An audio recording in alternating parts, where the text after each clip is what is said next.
बार्शी शहराच्या लोकसंख्येच्या प्रमाणात निधी हा सरकारला त्या ठिकाणी द्यावाच लागेल, कुणाचा बाप त्या ठिकाणी अडवू शकणार नाही. पुण्यापेक्षा पापाचं माप वाढलं की आपण लोकसभेला बघितलंय सुपडा कसा झाला, त्याच पद्धतीनं आपण विधानसभेला बघितलं सुपडा कसा झाला. आणि त्याचीच पुनरावृत्ती उद्याच्या 2 डिसेंबरला काय होणार आहे, सुपडा. सरकार आमचं आहे, विरोधी पक्षातले तुम्ही नाही देणार तुम्हाला निधी. अरे निधी काय तुमच्या बापाचा आहे का? दिवसाला 1 रुपया 8 पैशासाठी मत विकायचं का? पैशाचा नाद करून कोण आपलं मत विकत घेऊ पाहत असेल तर त्याचा मात जिरवायची सगळ्यात मोठं माध्यम कुठलं? प्रचंड पैसे घ्यायचे, असा पाडायचा की पैसे वाटायचे तलब पिटले पाहिजे. माणूस वारल्यावर पोचवायच्या सामानावर सुद्धा जीएसटी आहे. जीएसटी देऊनच जायचं वर, सुट्टी. मग पैसे कोणाचे आहेत? जनतेचे. मला सांगा, तुमचा पैसा तुम्ही आम्हाला मतं टाकून खासदार केलं, तुम्ही आम्हाला मतं टाकून आमदार केलं, मी केंद्रातलं सरकारसाठी मत केलं, तिथं सरकार बनलं. हितल्या आमदारांनी राज्यातल्या सरकारसाठी बहुमताच्या आधारे मत केलं, राज्यातलं सरकार बनलं. आणि हे सरकार तुमच्याकडनं गोळा केलेला पैसा तुमच्यासाठी खर्च करतंय. मग आम्ही फुकटचं भूषण हाणायचं काही कारण आहे का? अरे कर्तव्य आहे माझं ते. खासदार निधी असो, कुठलं का काम असं ना, ते करणं माझं कर्तव्य आहे, जबाबदारी आहे, ती स्वीकारली आहे मी आणि ती मी केलीच पाहिजे. आज एक चालू झालंय, सरकार आमचं आहे, विरोधी पक्षातले तुम्ही नाही देणार तुम्हाला निधी. अरे निधी काय तुमच्या बापाचा आहे का? आणि तुम्हाला आज सांगतो, लोकसंख्येच्या प्रमाणात डॉक्टर बाबासाहेब आंबेडकरांनी जे संविधान लिहिलंय त्या संविधानामध्ये इतकी शक्ती आहे की उद्या नगरपालिकेत आता त्यांचं प्रशासक राज्य होतं, त्यांचे अधिकारी, त्यांची गुलामी करणारे, लाचारी करणारे अधिकारी त्या ठिकाणी प्रशासक म्हणून बसले होते, म्हणून तुमचं चाललं. पण उद्या जनतेतनं निवडून आलेला नगराध्यक्ष, जनतेतनं निवडून आलेले नगरसेवक जेव्हा तिथं बसतील तेव्हा कुणाचीही मुजोरी चालणार नाही. आणि बार्शी शहराच्या लोकसंख्येच्या प्रमाणात निधी हा सरकारला त्या ठिकाणी द्यावाच लागेल, कुणाचा बाप त्या ठिकाणी अडवू शकणार नाही.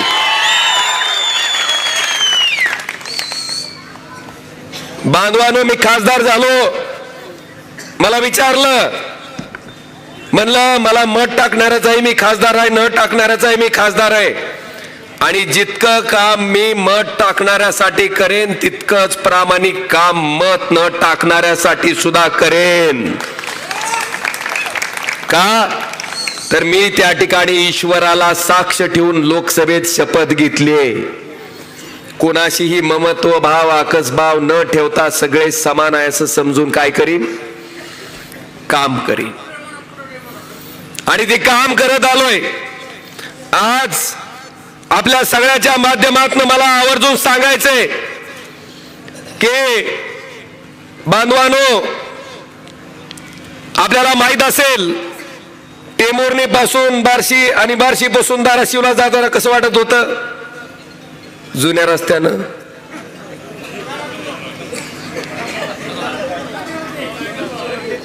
खड्यात आपटलं की पहिल्यांदा खासदार, त्याच्या घराण्याचा उद्धार आणि पुन्हा आमदाराच्या, होता का नाही? आता कसं आहे, हाय ना व्यवस्थित? मला आपल्याला सांगायचं, मी विरोधी पक्षाचा खासदार असताना सुद्धा टेंभुर्णी ते लातूर या रस्त्याचं चौपदरीकरणाचा डीपीआर मंजूर झालाय, टेंडर फायनल झालंय. पुढच्या 2 वर्षात या रस्त्याचं चौपदरीकरण होईल, पूर्ण काम त्या ठिकाणी पूर्ण होईल. हे मला आपल्याला आवर्जून या सभेच्या निमित्तानं सांगायचं. फक्त तुम्ही त्या स्पीड ब्रेकरची मागणी करू नका. काय हाऊस आहे म्हणता हो साहेब, मी तर म्हणतोय वर्ल्ड रेकॉर्ड असेल. टीमवर नेऊन निघाला बारशी पुस्तोर युस्तोर फक्त स्पीड ब्रेकर मापायची. लय नाद आहे तुम्हाला गड्या स्पीड ब्रेकरचा.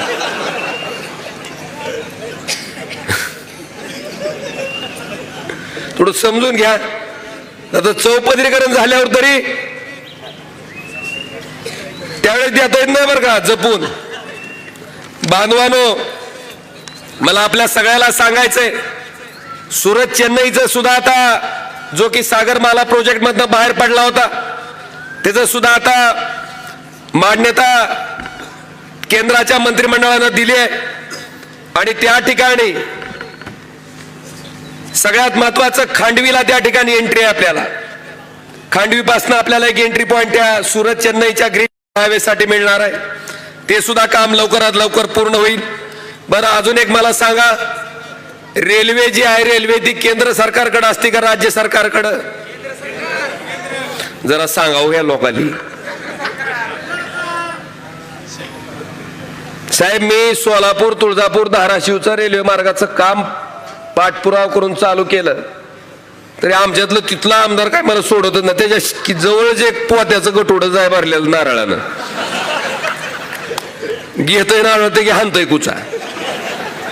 काल तुळजापूरच्या लोकांना सुद्धा सांगितलं जरा तुमच्या आमदार साहेबाला समजून सांगावं म्हणलं, ही लय ह्याचं भान गेल्यावर करायला म्हणजे सांगा.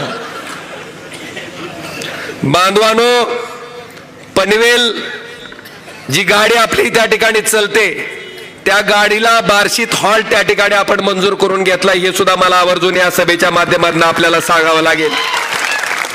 सगळ्यात गंभीर, जंगली रम्मी पे आओ ना यार. कसा होता दणका साहेब. शेकडो कुटुंब बेचिराग झाली या जंगली रम्मीच्या नादी लागून. मी एकमेव खासदार होतो की ज्यानं ह्या जंगली रम्मीचा विषय त्याच्यातली दहाकता एका जीसीबी चालकानं स्वतः करून त्याच्या गरोदर पत्नीची केली, एका लहान लेकराची, आणि स्वतः फक्त जंगली रम्मी मध्ये पैसे हरल्यामुळं. ही वस्तुस्थिती मी अश्विनी वैष्णव जी मंत्री आहेत केंद्राचे त्यांना लक्षात आणून दिली. लोकसभेत हा विषय मी मांडला आणि मी विरोधी पक्षाचा खासदार असताना सुद्धा केंद्र सरकारनं ऑनलाईन गेमिंग ऍप वर बंदी आणली.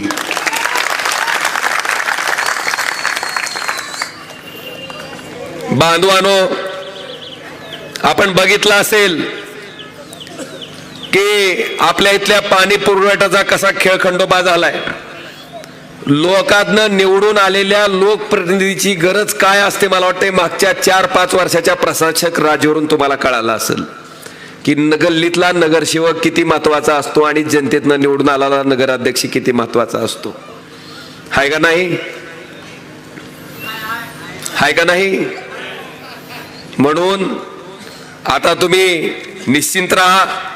मी एवढंच सांगतो की आदरणीय सोपल साहेबांच्या नेतृत्वाखाली कुठल्याही चुकीच्या पद्धतीचं काम त्या नगरपालिकेच्या माध्यमातून होणार नाही. तुमच्यासाठी आवश्यक असणारं, समाजासाठी हिताचं असणारं, समाजाच्या उपयोगाला पडणारं अशाच पद्धतीचं काम आदरणीय सोपल साहेबांच्या नेतृत्वाखाली त्या नगरपालिकेमध्ये त्या ठिकाणी आपल्याला बघायला मिळेल. आणि खऱ्या अर्थानं मला एक गोष्टीचं अजून आठवण करून द्यायची की लिंगायत समाजाची कित्येक वर्षाची एक मागणी होती, प्रमुख मागणी, की लिंगायत समाजाला धर्माचा दर्जा मिळावा म्हणून. साहेब, तो सुद्धा विषय लोकसभेत मांडणारा मी एकमेव खासदार आहे आपण निवडून दिलेला. हे सुद्धा मला आवर्जून या ठिकाणी या सभेच्या निमित्तानं सांगायचंय. अनेक विषय आहेत, असंख्य विषय आहेत. आता बांधवानो, खऱ्या अर्थानं प्रत्येक ह्याच्यात आपला सगळ्यांनी आता उद्याच्या 3 तारखेला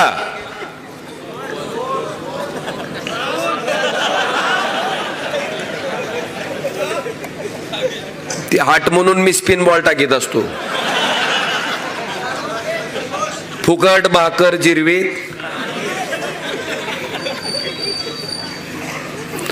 आणि माझं एकच मत आहे, ही सगळे कॅमेरे कदाचित बंद पडतील.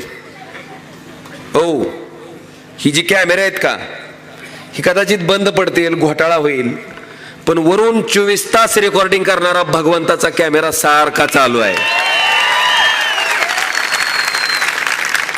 तेवढ्या कॅमेऱ्याकडे फक्त लक्ष ठेवून काम करा, तेवढ्या कॅमेऱ्याकडे लक्ष ठेवून वागा. कारण त्या कॅमेऱ्यात तुम्ही केलेलं पाप ही रेकॉर्ड होते आणि त्या कॅमेऱ्यात तुम्ही केलेलं पुण्य सुद्धा रेकॉर्ड होते. आणि पुण्यापेक्षा पापाचं माप वाढलं की आपण लोकसभेला बघितलाय सुपडा कसा झाला, त्याच पद्धतीनं आपण विधानसभेला बघितलं सुपडा कसा झाला. आणि त्याचीच पुनरावृत्ती उद्याच्या 2 डिसेंबरला काय होणार आहे, सुपडा होणार का नाही, करणार का नाही. आणि आता एक टूम आहे, मी बघतोय आता काय झालंय, कालच बघितलं असेल साहेब, नितेश राणेने 25 लाख रुपये पकडलेली, त्यांच्यातच कळवंडी चालू झाल्यात आता,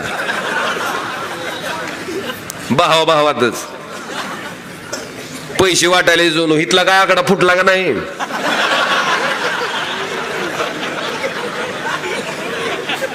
तुम्ही राव लोकसभेला नादच पुरा केलाय.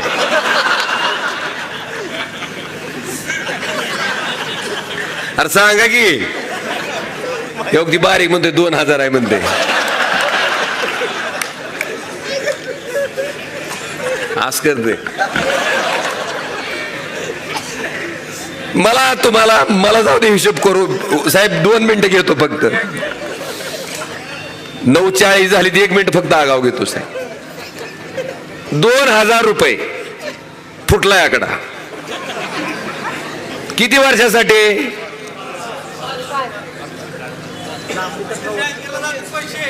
5 वर्षासाठी. एका वर्षात किती दिवस आहेत, 5 वर्षाचे. गेलं गणित बोंबललं सगळं. हा बस नशीब. अरे मी आता मी हातानच करायला करून, तुम्ही चुकीचं सांगायला मला बऱ्याचदा.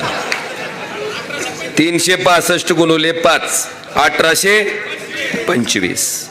1825 दिवसासाठी किती हजार आहेत, 2000. तर एका दिवसाला किती, काय काय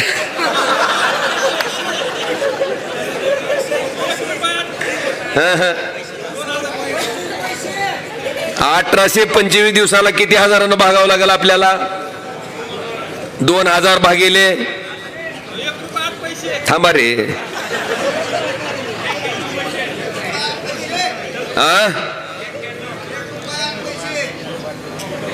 1 रुपया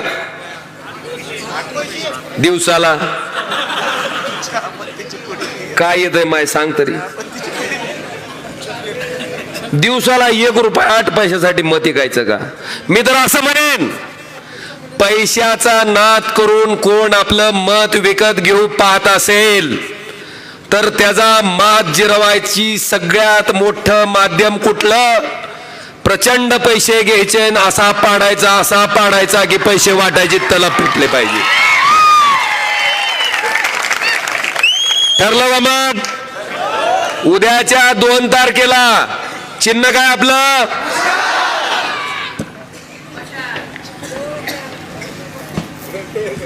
हिने मला आणून दिले कुर्डवारगी मार्गे आज मी रेल्वे गाडी सुरू करू.